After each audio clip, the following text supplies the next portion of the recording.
Why patent searching is so important. Please watch this video. I'm going to explain why.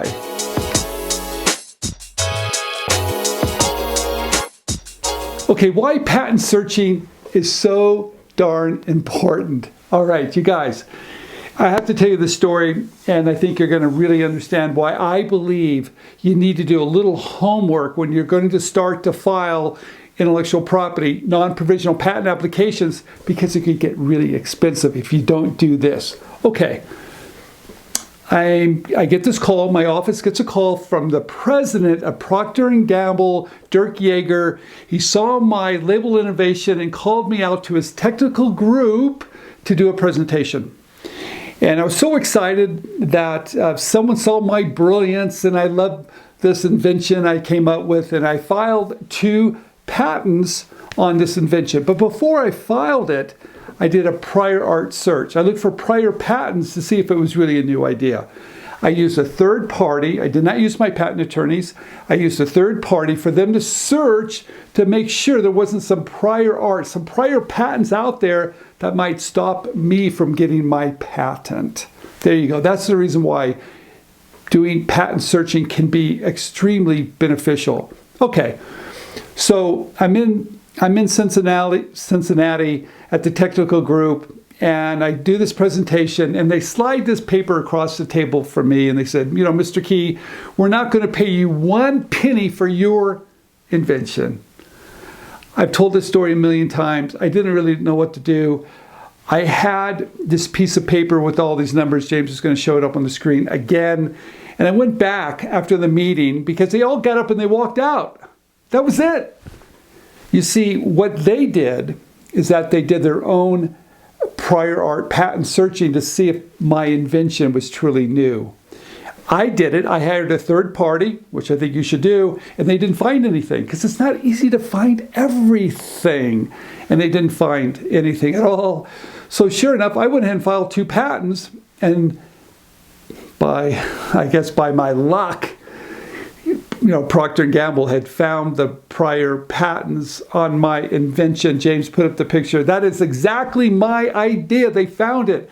I wasn't the true inventor of this new label innovation called Spinformation. All right. Now, let me tell you the problems here. I went ahead and filed 2 patents because we had did the prior art searching, prior patent searching. We didn't find anything. So we filed. But once we had this sheet of paper that Procter & Gamble sent over, we saw the 2 patents. We went back, and those 2 patents I filed were worthless.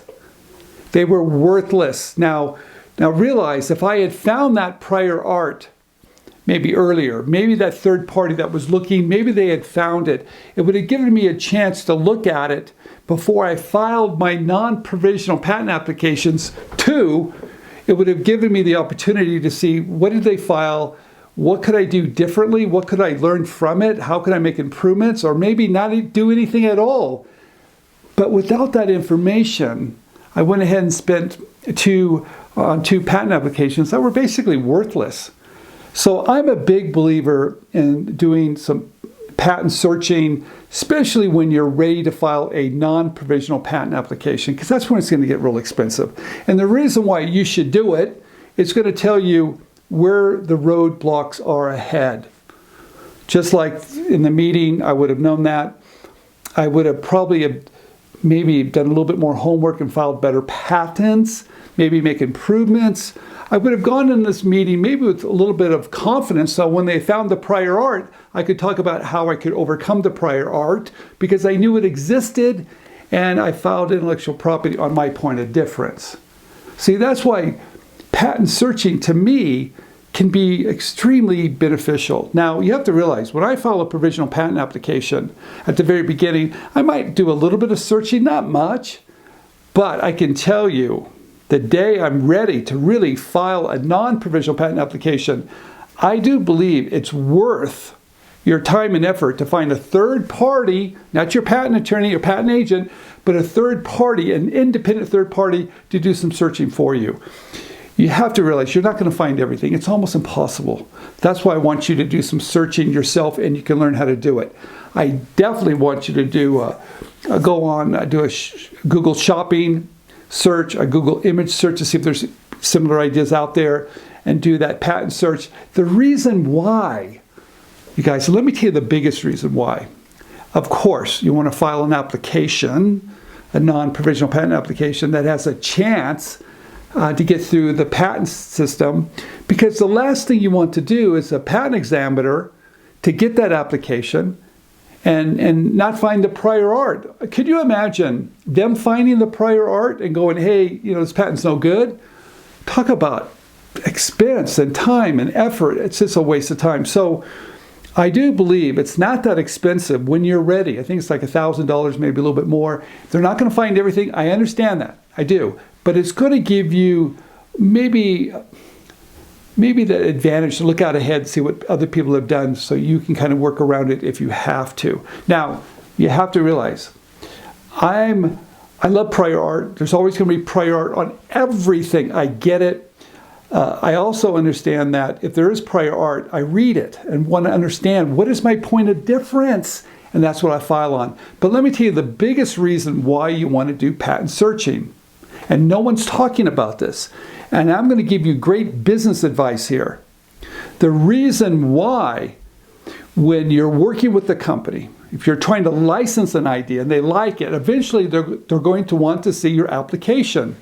And they're going to ask you point blank, hey, Steve, there's a lot of prior art out there. Why is yours different? And maybe they've already done some searching too. And they're going to ask you, tell us, why should we pay you? That's the first argument they're going to ask. And if you don't know the prior art, how do you overcome that question? See, to me, that's the biggest problem here. I want to know the prior art, the prior patents, so when someone asks me that question, I can tell them exactly why mine is different. You know what that does?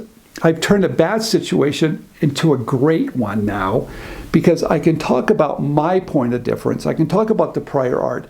I can talk about why mine's different, because now it's a selling tool. Gee whiz. Doing the searching and knowing my point of difference allows me to sell my point of difference. It allows me to sell my invention. It allows me to act confident that I know what I'm doing. It takes away risk. It takes away fear. So when people are telling you shouldn't do a patent search for whatever reason, I don't get it, because it allows you to make improvements, look ahead, see where the obstacles are, maybe redesign, maybe not do it at all. But it allows you to have some information to make sure you're making the right next steps. Because I don't want to be in a situation when someone asks me about the prior art and not be able to answer it correctly. But I also don't want to file non-provisional patent applications without knowing it, because if that patent examiner finds it, how do I overcome the argument now? Because I didn't see it, and how do I overcome the argument? In fact, I'm kind of stuck, and I don't want to spend all that money on a non-provisional patent application without knowing where the problems are, where the landmines are. But also, the biggest deal here, you guys, listen to me. I want to make sure I'm confident going forward. And I want to make sure when I talk to those companies, no matter if I'm raising money for a startup or I'm trying to get a licensing deal, I know the prior art. So when they ask me, I can tell them my point of difference and use it as a selling tool. All right, there you go. This is Stephen Key. This is why I love patent searching. Thank you for watching the video. Subscribe down below, and I'll see you next time. If you have any more questions, do not hesitate to reach out to me, Stephen@patentyourinventions.com. And here's my channel up here. And if you want to watch more videos, please click here.